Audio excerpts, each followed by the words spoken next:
We should be able to get a scent from this. The only thing I get is her coming from the bus stop. I mean, the scent ends here. She must have morphed. For the scent to just end like that, she'd have to morph into a bird. Rachel hasn't acquired a bird. Yes, she has. I've never seen her as a bird. She comes to visit me once in a while. She can be a bird. Oh, trust me. She can be a bird, baby, yeah.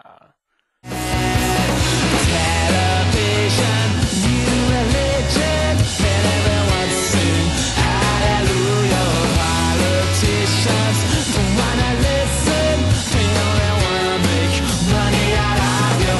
Hallelujah, hallelujah, hallelujah, hallelujah, hallelujah, hallelujah, hallelujah, hallelujah. Oh, you knew something like this was going to happen eventually. Eventually, the people behind the scenes would have to sit down and go, you know, the kids like them Megamorphs books. We should probably adapt one of them into an episode. And so they decide to adapt Megamorphs 1: The Antlight's Gift, but then realize they don't have the special effects budget for the dust monster, or the spaceships, or the whale, or any of the actual cool stuff in that book. And when they've stripped all of that stuff away, all they're left with is the whole Rachel gets amnesia thing. You know, the worst part of Megamorphs 1. So you know this is going to be bad, right? Well, actually, this is a surprising case of creativity through adversity. One of those times that Annie TV saw room for improvement in the original story and built upon that. Which is not to say that this episode is perfect, far from it, but it does a better job at Rachel gets amnesia than Megamorphs 1 did. And for that, it should be applauded. Our episode opens with Rachel walking in the street. She narrates about how she had signed up for gymnastics camp before they had learned of the Yeerk invasion, and the rest of the Animorphs insist that she go to get her mind off of things. But before I do, I need to make sure everything's okay with Tobias. Because we're sort of connected. Yes, sorta. I won't tell you how or why, but trust me, connected. Rachel morphs Hawk because we rented this bird, dammit, and we're going to get our money's worth out of it. I guess it makes sense because it's more compatible for birds. Oh, that's what she meant by connected. She wants a quickie before going to camp. Rachel flies about and we get some recycled footage from episode 6 before Rachel starts to go crazy and ends up crash landing. No explanation, no attack by territorial jays. Rachel just kind of crashed on her own. Rachel, you klutz. Rachel awakens still partially morphed, and for someone who completely lost her memory, she takes her freakish mutant superpowers relatively well. Meanwhile, the rest of the Animorphs are in the middle of their celebratory "Hooray, Rachel is gone" softball game when Tobias shows up. When Rachel didn't... Oh! Nice hit, Cassie. Right. Anyway, when Rachel didn't show up for their scheduled connection time, he went looking for her and discovered her pack in the middle of the woods. Worried, the Animorphs begin a search. Rachel's been wandering aimlessly all this time and... Rachel, you klutz!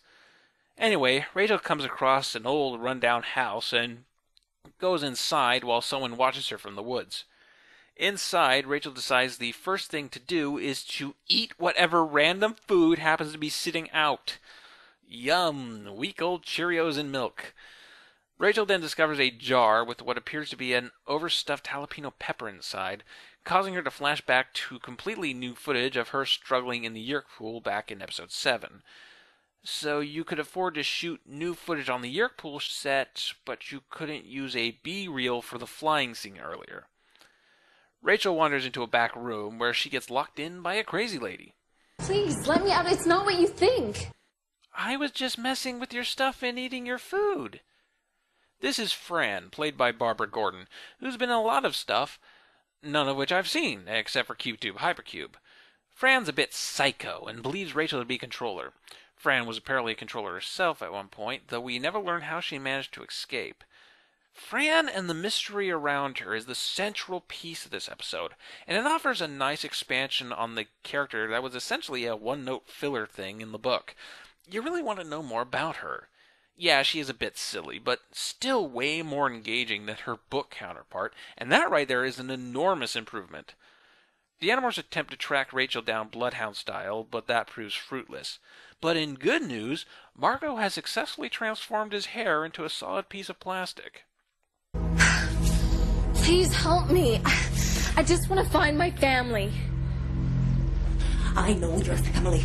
Yeah, the woods are full of them. Spies. They sent you here to trick me, did they? You know my family? Can you take me to them? No. Oh, no. Got away once. I'm not going back. I don't know what you're talking about. Well, I got news for you. I spy on you, too. I know where you live. The Sharing. That club shares minds and destroys lives. I get the feeling this lady was the inspiration for that one woman at the end of the happening. The Yeerks are eyeing my lemon drink. Well, with the Sharing as her only lead, Rachel escapes and makes a run for... Rachel, you klutz! Actually, let's talk about that. TV Rachel has proven to really be a shadow of her book counterpart, a faded ghost. Her aggression and foolhardiness has all but vanished in this version, and she really doesn't have much of an alternative TV-exclusive personality like Tobias does to compensate for that. You'd think a story about amnesia would be a great opportunity to finally explore and define what TV Rachel is even about, but alas, no luck here. Instead, we get an adventure piece. An admittedly decent one, but, well, sigh. Rachel is discovered by a member of the Sharing, who is perhaps the first Yeerk in this show to act like a normal person. That won't last long. Now, this is an improvement over Megamorphs 1. Getting the amnesiac Rachel caught up with a group of Yeerks is far more tense and exciting than her just wandering around aimlessly in the suburbs. Ah, finally, my Captain Crunch treasure map! So the Sharing has their own little camp set up in the middle of the forest, and it's there that Tobias finally spots Rachel. She gets freaked out when Tobias tries to talk to her, so Tobias goes back to the rest of the Animorphs. She's got to be seriously hurt to be getting help from the Sharing. Hasn't anyone ever stopped to think? What if she's not who she says she is? What if they've gotten to her? What if she's a double agent? What? Why didn't they signal you if she's not with her? Maybe she couldn't. She's probably hurt. We don't know that for sure. For all we know, she could be a charter member of the Montreville Sharing. You're a real piece of work, Marco. Oh, fuck off. You guys did a whole two-parter on Jake being controller, in which you decided to tie him to a chair on the grounds that Axe sneezed at him. Hasn't anyone ever considered the time Rachel fell into the Yeerk pool back in episode 7? How similar it was to Jake falling into the portable Yeerk pool back in episode 9? Certainly it's worth entertaining the remote possibility that she is indeed a controller, though you'd think she'd have acted on it right by now anyway. In any case, no one should be brushing off the idea that easily. Back at the Sharing, Rachel is getting her head examined by some medical staff, where they privately determine that she's not a controller. The controller who found her gets worried. She seems to know way too much, and Visitor 3 might not be pleased. We'll get back to that. The Animorphs reach the camp, where they catch them in the middle of infestation season. Rachel gets in line for some Yeerk, where she spots a controller doing ear-rubbing thing, which causes her to flash back to Jake doing the ear-rubbing thing. 100% confirming that as a way to tell if someone is a controller or not. If I have to tell you how retarded that is, I haven't been doing my job. So while the Animorphs run the controllers off outside, again, the Yeerks decide to flee instead of trying to shoot the heroes, Rachel makes a run for it when she gets a good look at the Yeerk. The Animorphs grab her, and they all make an escape. He's not gonna like this! He doesn't have to know! No, he doesn't have to know, okay? No one has to know. Yep, that just happened. The problems with this are twofold. First off, these two know Rachel's name, her general age, and what she looks like. If they were smart, they'd also have her DNA. Knowing she's a student, it might take 2 or 3 days of dedicated searching before you manage to track her down. Second, while we've seen controllers not reporting their failures for fear of Visitor 3's wrath in the books, there is no justification for it in the TV show. TV Visitor 3 talks tough, but we never see him actually punishing anyone except Chapman. And Chapman walked away with that without a scratch. All this really is just a vague, stupid reason for the Yeerks to not track Rachel down. At Cassie's barn, the Animorphs try to help Rachel restore her memories, and then her memories come back. Well, that was easy. We get one final glimpse of Fran, suggesting that this won't be the last time we see her in this series. Alas, it was never to be. Post-episode follow-up. If this episode was the worst the show ever got, then we would have had a winner on our hands.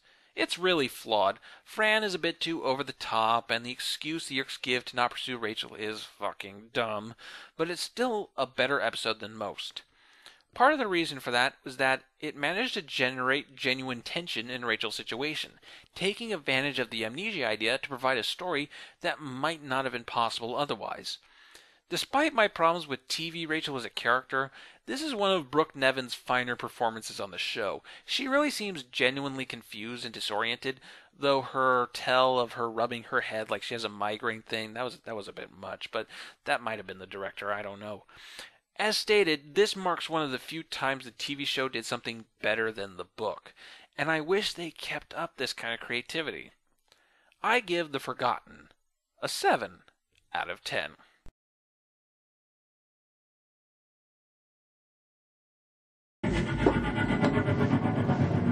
This is what you get when you try and take on old Franny.